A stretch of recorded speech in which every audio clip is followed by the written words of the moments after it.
क्यों एक शेर का बच्चा हमारे इंसान की तरह क्यों नहीं हो जाता?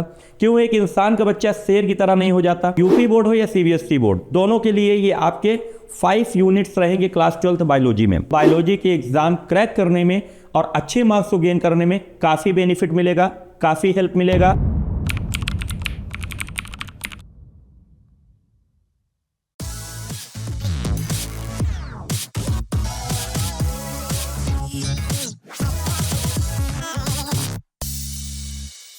नमस्कार दोस्तों, स्वागत करता हूं आप लोगों का बायोलॉजी क्लासेस में। मैं चेतन पांडे एक बार फिर आप लोगों के बीच हाजिर हूं। आज की क्लास में बेटा हम लोग कुछ इंटरेस्टिंग सीखने वाले हैं, जो आप लोगों की नीड है, जो आप लोगों की रिक्वायरमेंट है। इसमें हम लोगों को सीखना है कि जो क्लास 12th के आपके पेपर आने वाले हैं उसका वेटेज किस तरीके से होने वाला है। ऑलमोस्ट जिस तरीके से हर साल होता है कुछ उसी तरीके से होगा, लेकिन बहुत सारे बच्चे हैं जिनको उनके वेटेज के बारे में नहीं मालूम रहता है, या ऐसे चैप्टर्स को वो लोग पढ़ लेते हैं जिनमें से काफ़ी कम क्वेश्चन आने वाले हैं, तो उनका आंसर जो होता है वो काफ़ी शॉर्ट में हो जाता है, क्योंकि उसी का कंटेंट उनको आता है, बाकी चीज़ों का कंटेंट उनको नहीं मालूम रहता। तो एग्जाम में अपीयर होने से पहले सबसे पहले हम लोग बात कर लें, आज मैराथन क्लास जो हम लोगों की चलेगी ये 35 डेज का जो टाइम ड्यूरेशन होगा उसमें ये चलने वाली है, और डेली आपके कमेंट के अकॉर्डिंग आपको क्वेश्चन मिलते जाएंगे। साथ में किस तरीके के क्वेश्चन किस चैप्टर से आ सकते हैं इनके बारे में भी हम लोग बात करेंगे। तो फिलहाल आज की जो हमारी वीडियो है बात कर लेते हैं उसके बारे में। जैसे देखिए हमारे पीछे जो लिखा हुआ है बेटा, इसमें हम लोगों ने क्लास 12th बायोलॉजी से रिलेटेड जो भी आपके यूनिट्स है उसको हम लोगों ने यहाँ लिख रखा है, और किस यूनिट से कितने मार्क्स आ सकते हैं, कितने मार्क्स से क्वेश्चन आ सकते हैं उसको भी हम लोगों ने लिखा है।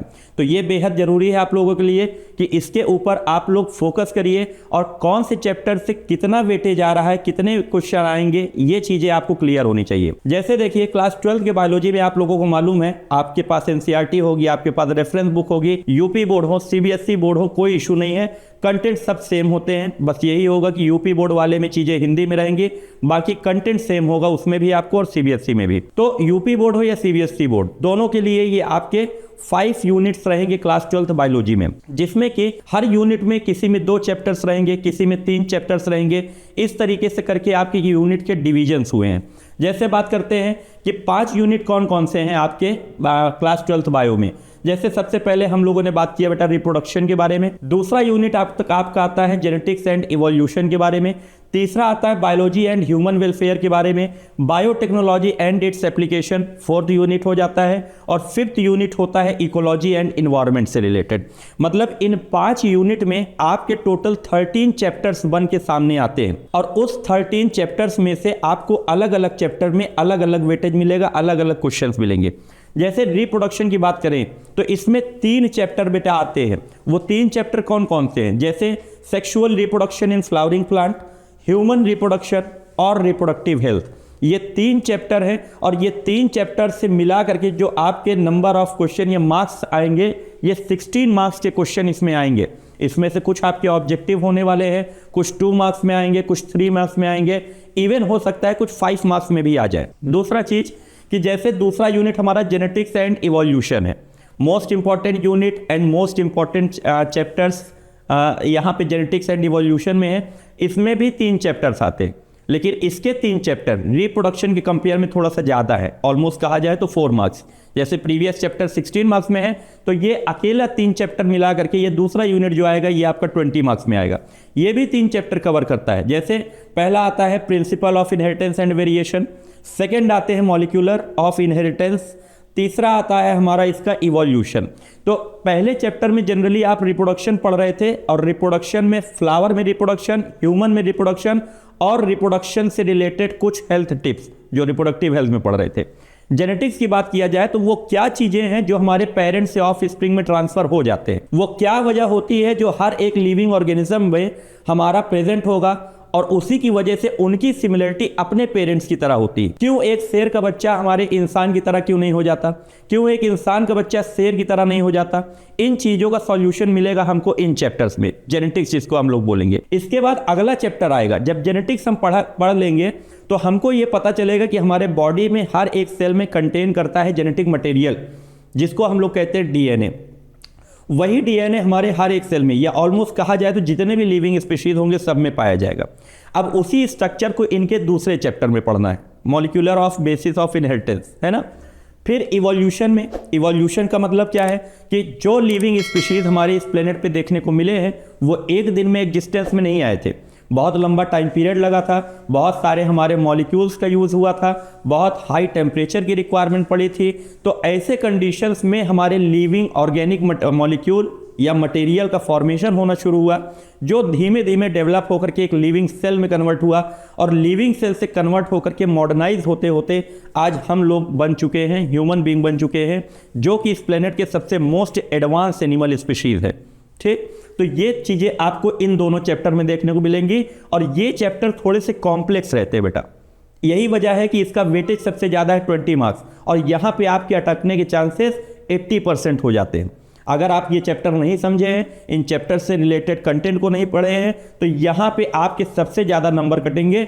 ऑलमोस्ट 70 मार्क्स का अगर पेपर है और 20 मार्क्स आप हटा दीजिए तो 50 मार्क्स सीधा सीधा बचता है। उसके बाद भी नंबर कटते कटाते आप आ जाते हैं 30 से 35 के रेशियो में। यही चीज़ हम लोगों को बचाना है। तीसरे यूनिट के बारे में बात करते हैं।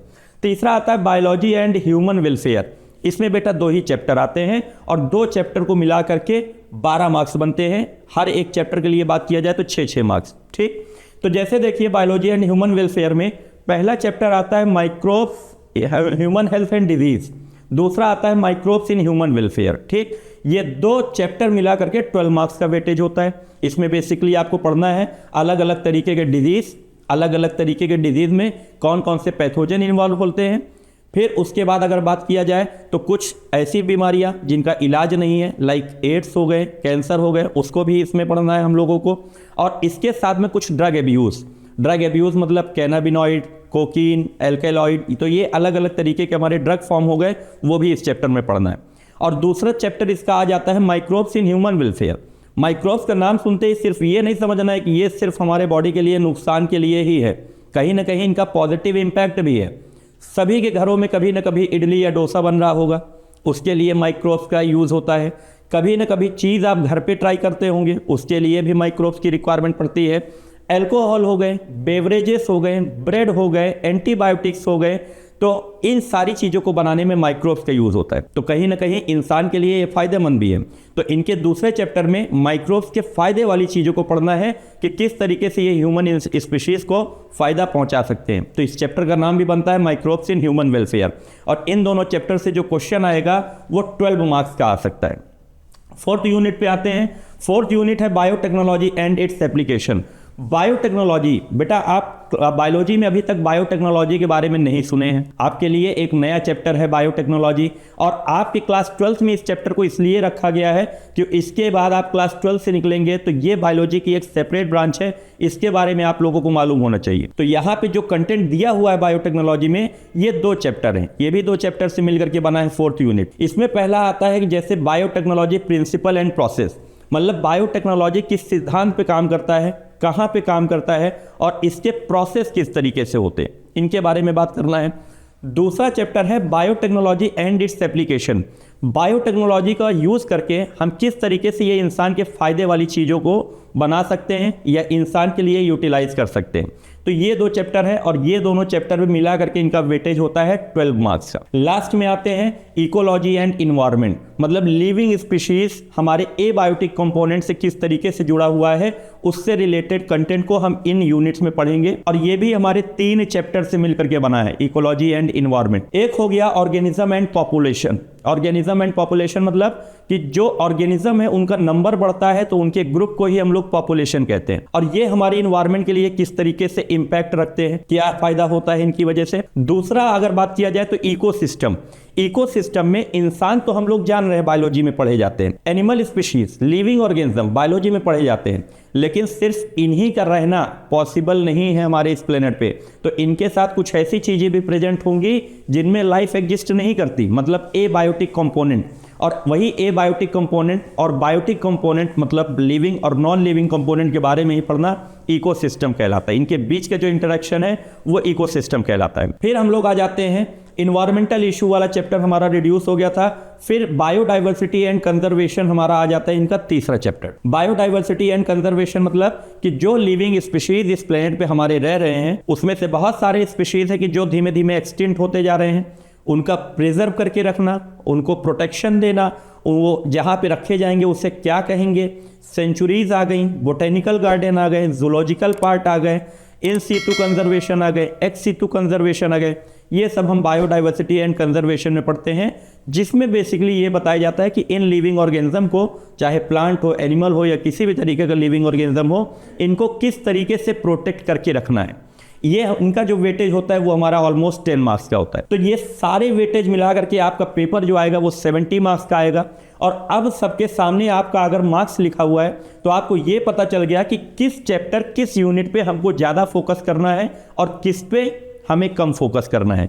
तो अगर एक हम असेंडिंग ऑर्डर में इनकी सीरीज बताएं कि कौन सा चैप्टर सबसे पहले, सबसे जल्दी मजबूत करना है हमें एग्जाम से पहले, तो आपको प्रेफरेंस ऑर्डर ये होगा, ये हो गया फर्स्ट, इसके बाद पहला यूनिट हो गया सेकंड, उसके बाद थर्ड यूनिट में आपके दोनों आ जाएंगे और लास्ट वाला यूनिट आपका 4 हो जाएगा। तो इस इंक्रीजिंग ऑर्डर में आप अपनी पढ़ाई शुरू करिएगा। ऐसी बहुत सारी चीज़ें हम लोग बताएंगे आपको एग्जाम से पहले, जिससे आपको बायोलॉजी के एग्जाम क्रैक करने में और अच्छे मार्क्स को गेन करने में काफ़ी बेनिफिट मिलेगा, काफ़ी हेल्प मिलेगा। तो अगर चैनल को देख रहे हैं तो सिर्फ पहला वीडियो जैसे ये आपका बना हुआ है, तो इसके साथ और भी कंटेंट मिलते रहेंगे।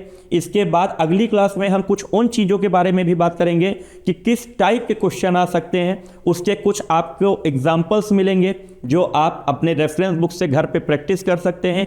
कोई इशू होने पे कमेंट बॉक्स में मेंशन कर सकते हैं, उसका सॉल्यूशन अगर आपको नहीं कर पा रहे हैं तो यहाँ से आपको मिल भी जाएगा उसका सॉल्यूशन। तो प्रेफरेंस ऑर्डर ये रखना है कि सबसे ज़्यादा मजबूत आपको जेनेटिक्स एंड इवोल्यूशन करना है।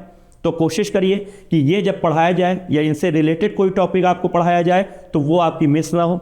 दूसरा, आपका प्रेफरेंस रखना है पहला यूनिट जो कि रिप्रोडक्शन का है, ये हो गया।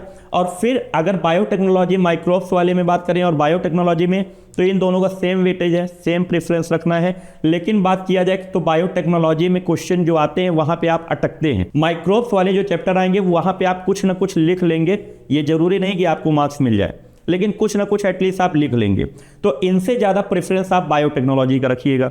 और फिर उसके बाद human health and disease, last में 10 मार्क्स आपका बचता है, वो इन्वायरमेंटल चैप्टर से हैं। कुछ भी लिखने के बाद आपको कुछ मार्क्स आपको वहाँ पे गेन हो जाएंगे। तो जो कम वेटेज का, वहाँ पे आपको ज़्यादा दिमाग नहीं खर्च करना है, आपको अपना दिमाग खर्च ही नहीं करना है। बस जैसे पढ़ाते जा रहे हैं उस तरीके से देखते जाइए, इस वीडियो को फॉलो करते जाइए, चैनल को फॉलो करते जाइए, और यहाँ पे सारे कंटेंट आपको अवेलेबल करा दिए जाएंगे। अलग से दिमाग मत लगाइए, जो बता दे रहे हैं उसको सीख लीजिए। उसमें अगर कहीं डाउट हो रहा तो कमेंट बॉक्स में आप मेंशन कर दीजिए, ठीक है। तो आज हम लोगों ने वेटेज के बारे में बात किया है। मिलेंगे अपने नए वीडियो में अपने नए टॉपिक के साथ में, कुछ और भी बोर्ड रिलेटेड इंफॉर्मेशन के साथ में, ठीक है। तब तक के लिए बने रहिए हमारे चैनल के साथ, लाइक शेयर सब्सक्राइब करते रहिए और मिलेंगे हम लोग नए वीडियो में। Thank you very much.